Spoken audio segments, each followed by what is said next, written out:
Nicolás Maduro acaba de enviar su primera declaración judicial desde la cárcel federal de Brooklyn.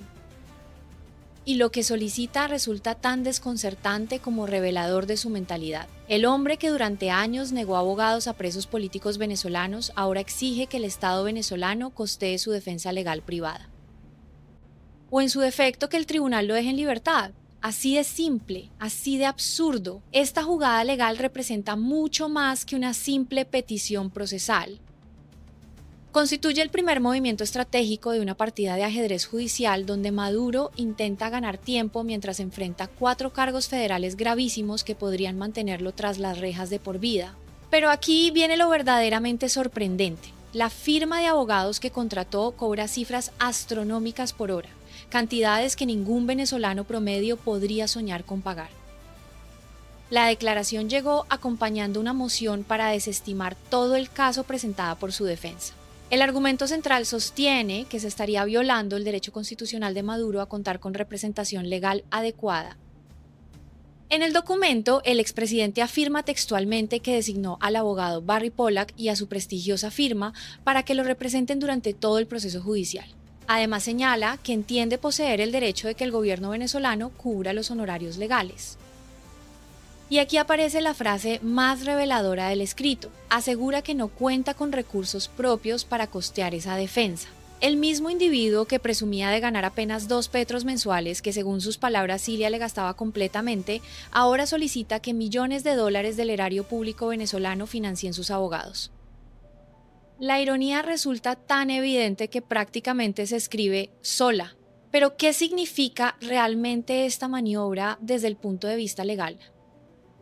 La firma contratada por Maduro representa una de las más costosas de toda la jurisdicción neoyorquina. Estamos hablando de profesionales que facturan entre 400 y $1,000 por cada hora de trabajo. Y no solamente cobra el abogado principal visible en las audiencias. Detrás de Barry Pollack existe todo un equipo de asistentes legales, paralegales y otros abogados que también registran sus horas y envían facturas. Hagamos un cálculo conservador. Un caso de esta magnitud requiere prácticamente todas las horas útiles semanales de trabajo dedicadas exclusivamente a preparar la defensa. Multipliquemos 8 horas diarias por 5 días laborables. Eso nos da 40 horas semanales. En un mes alcanzamos aproximadamente 160 horas. Si consideramos tarifas intermedias, la factura mensual podría superar fácilmente los $160,000. Y el proceso apenas comenzó el 5 de enero pasado. ¿Les parece justo que los venezolanos paguen esta fortuna para defender a quien los empobreció durante años? Déjenme saber su opinión en los comentarios. Pero la situación se complica aún más cuando sumamos a Cilia Flores a la ecuación. Ella contrató una firma diferente, también extremadamente costosa, con sede principal en Texas, pero con presencia en Nueva York. Esta estrategia de utilizar defensas separadas resulta común en casos donde existen coacusados. Permite que cada parte desarrolle argumentos potencialmente distintos aunque complementarios. Sin embargo, duplica los costos de manera exponencial. Ahora bien, ¿viola realmente el gobierno estadounidense algún derecho constitucional al no permitir que Venezuela pague estos abogados? La respuesta contundente es negativa. La analogía resulta clarificadora. Sería como si alguien pretendiera comprar un reloj de lujo extremadamente costoso y argumentara que le violan sus derechos por no poder adquirirlo. La legislación estadounidense ofrece alternativas perfectamente válidas para quienes no pueden costear abogados privados. Y aquí llegamos a un punto que merece toda nuestra atención porque revela la verdadera estrategia detrás de esta movida judicial. Maduro podría perfectamente buscar abogados menos costosos que igualmente podrían defenderlo de manera competente. También podría acceder a la defensa pública federal, que contrario a lo que muchos piensan, está compuesta por profesionales licenciados, competentes y con experiencia en casos de alta envergadura. Estos defensores públicos ejercen en cortes federales cumpliendo estrictas formalidades legales y tienen la obligación de garantizar todas las defensas posibles contempladas por la ley. Casos emblemáticos como los de Cliver Alcalá Cordones y Hugo Carvajal terminaron precisamente recurriendo a la defensa pública. Ambos alegaron no poder costear abogados privados debido a fondos bloqueados. La diferencia fundamental con Venezuela resulta abismal. En Estados Unidos, un defensor público que no ejerza correctamente la defensa, que no apele oportunamente o que no utilice los recursos disponibles, enfrenta responsabilidades legales serias. En contraste, ¿qué autonomía real tiene un defensor público venezolano defendiendo a un preso político torturado? ¿Se atreve acaso a denunciar esa tortura ante los tribunales? Evidentemente no, porque conoce las consecuencias que enfrentaría. El periodista Rory Branker, recientemente liberado tras 11 meses como rehén del régimen, publicó una reflexión demoledora sobre esta situación. Señaló que durante todo su cautiverio nunca tuvo acceso a un abogado. Mientras tanto, Maduro contó con representación legal desde el mismo instante en que pisó la corte.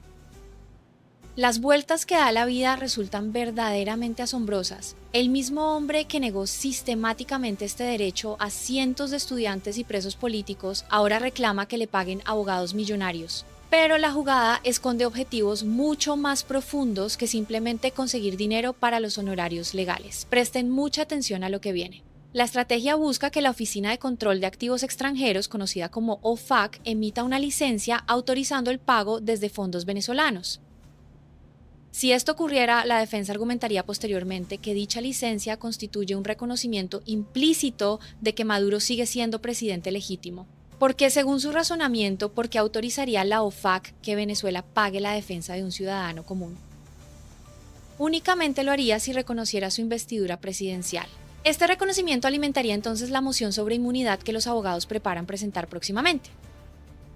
La segunda parte de la estrategia resulta igualmente calculada. Si el tribunal no permite el pago y no autoriza la licencia, argumentarán que se vicia todo el proceso por violación del derecho constitucional a la defensa.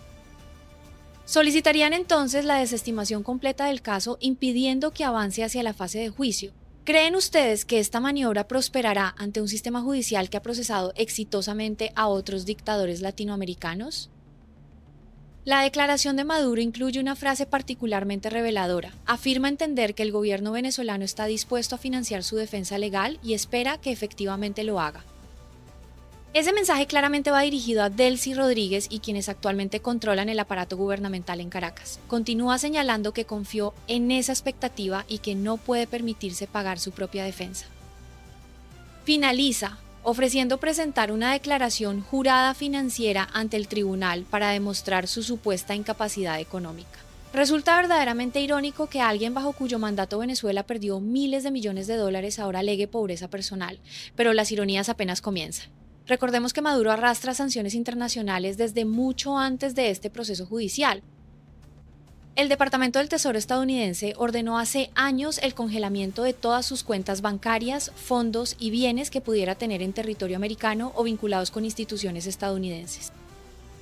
La Unión Europea impuso sanciones similares bloqueando activos en su jurisdicción. El Reino Unido, Suiza y otros países mantienen restricciones equivalentes.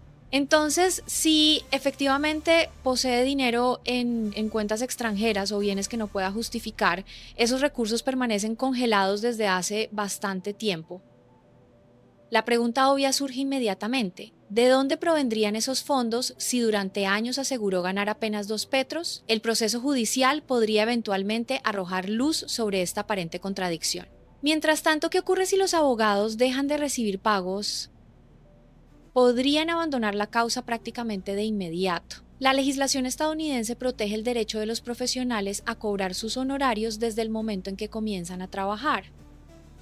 La factura acumulada desde el 5 de enero hasta hoy seguramente alcanza cifras considerables, y debemos sumar la cuenta paralela de la firma que representa a Cilia Flores.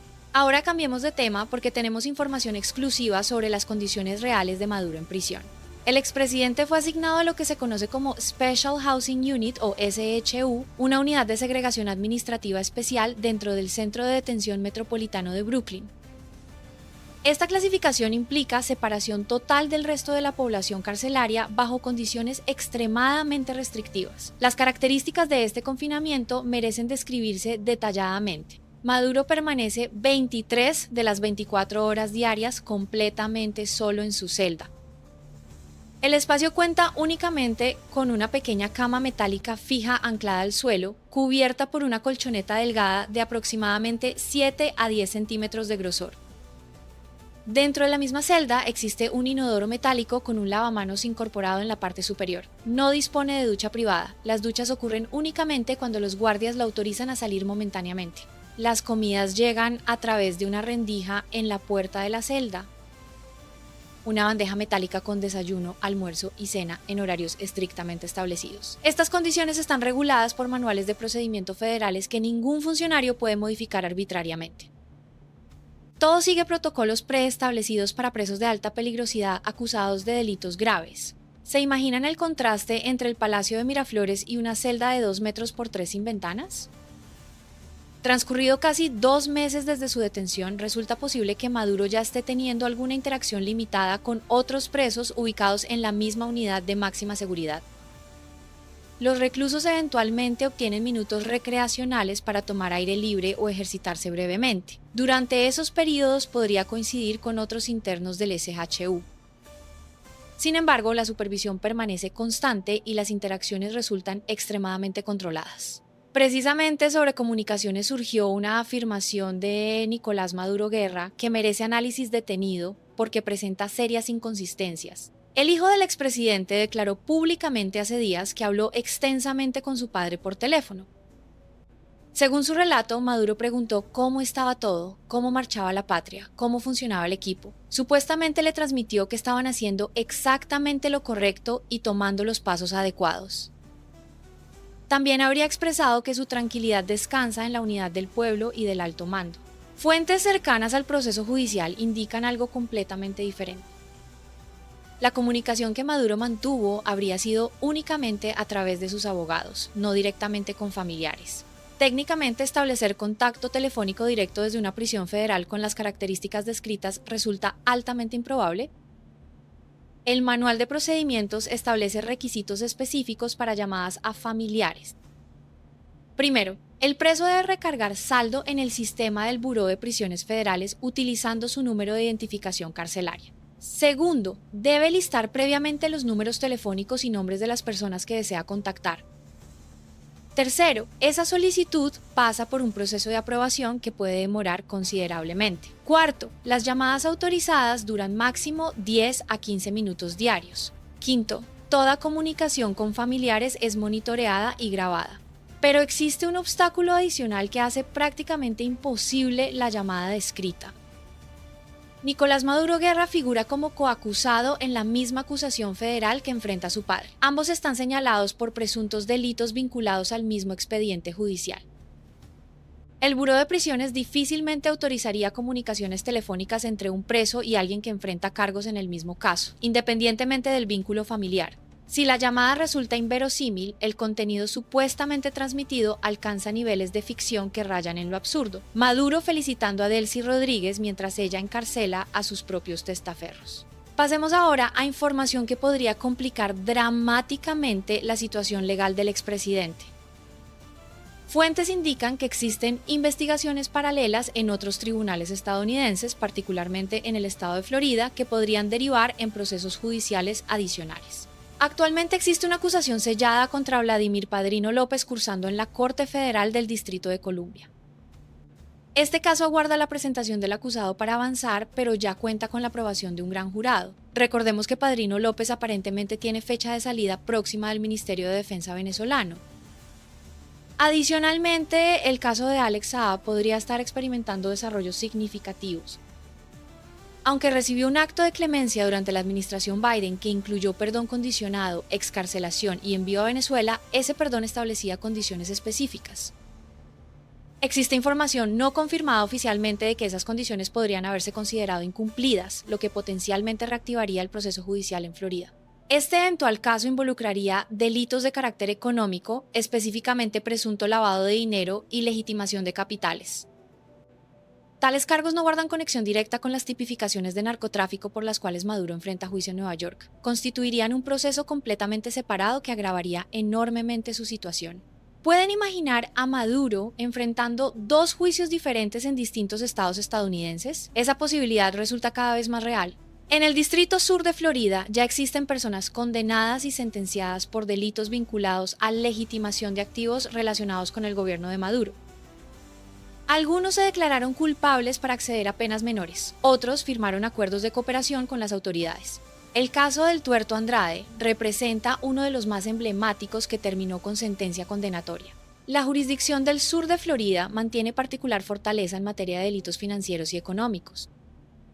Los fiscales federales allí trabajan durante años construyendo casos antes de formalizar acusaciones. Existe considerable evidencia acumulada sobre operaciones financieras cuestionables vinculadas al chavismo que eventualmente podría utilizarse en nuevos procesamientos. También en Texas encontramos casos relevantes. La familia Rincón Bravo, relacionada con los gobiernos de Chávez y Maduro, enfrentó sentencias en esa jurisdicción.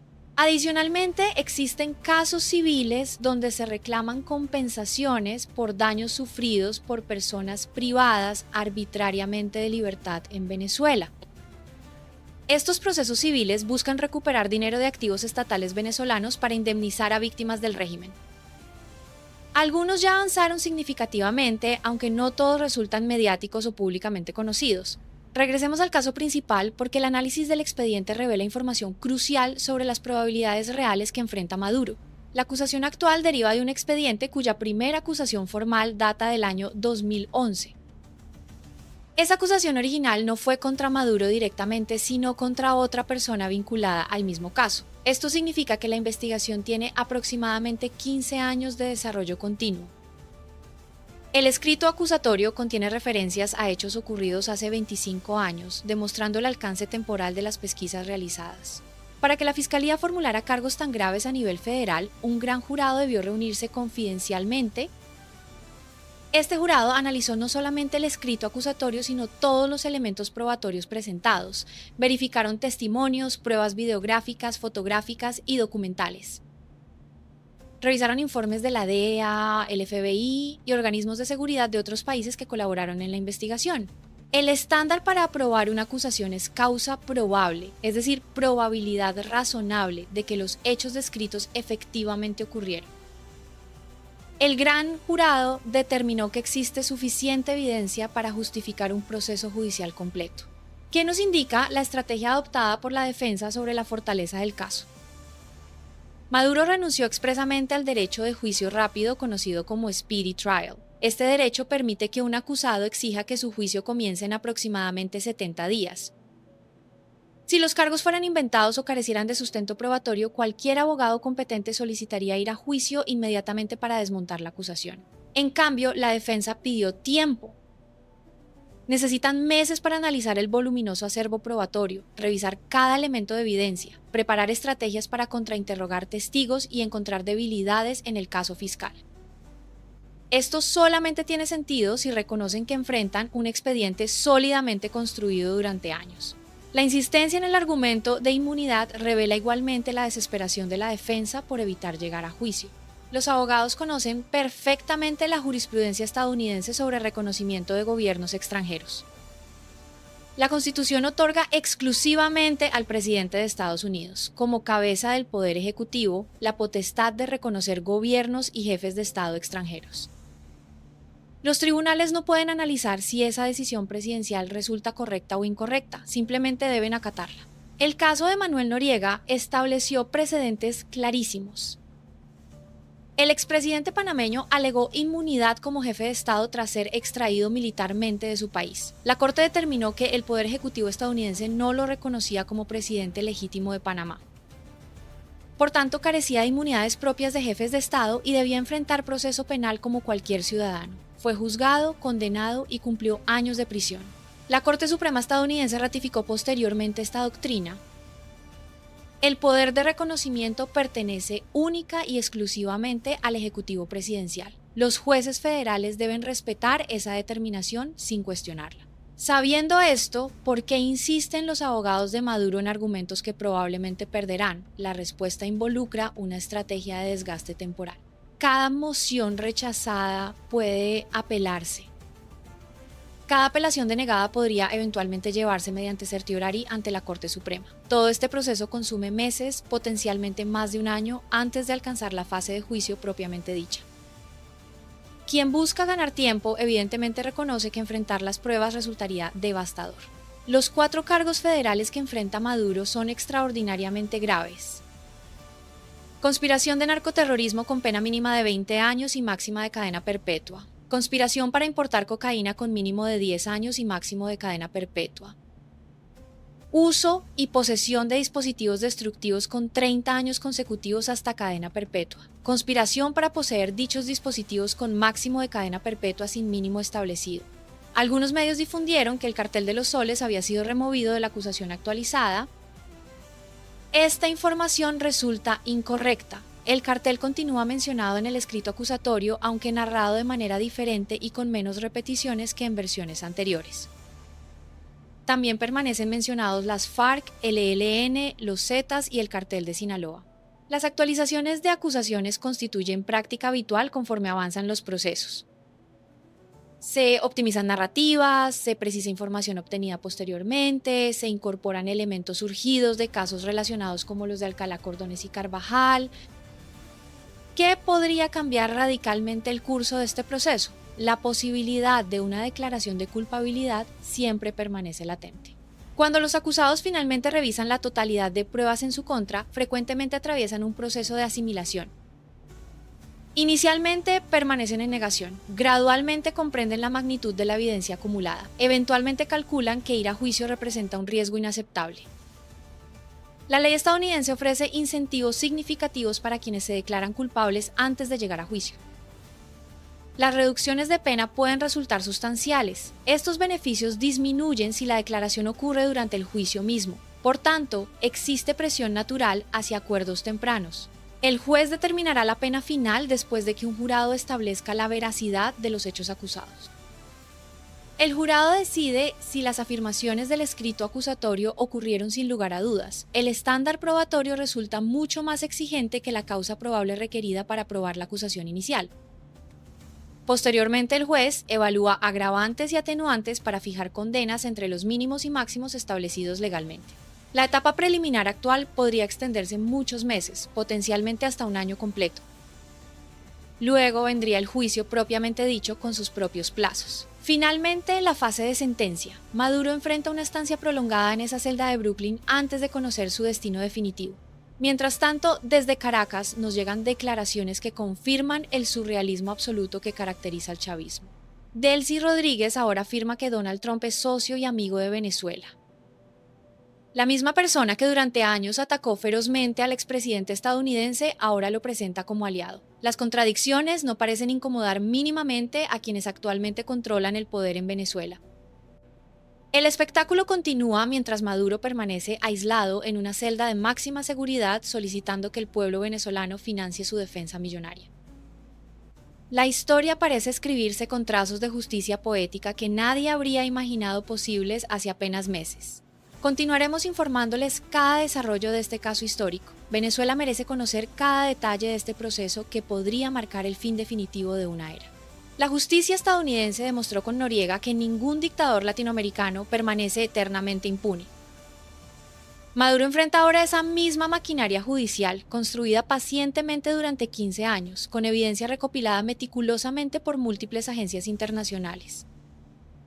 ¿Creen ustedes que Maduro eventualmente se declarará culpable para reducir su condena o intentará ir a juicio apostando todo a estrategias dilatorias? Sus comentarios nos ayudan a entender qué piensa la audiencia sobre este momento histórico. Soy Laura Salazar y quiero darles las gracias por acompañarnos en Punto de Quiebra al Minuto. Nos vemos pronto con más información exclusiva.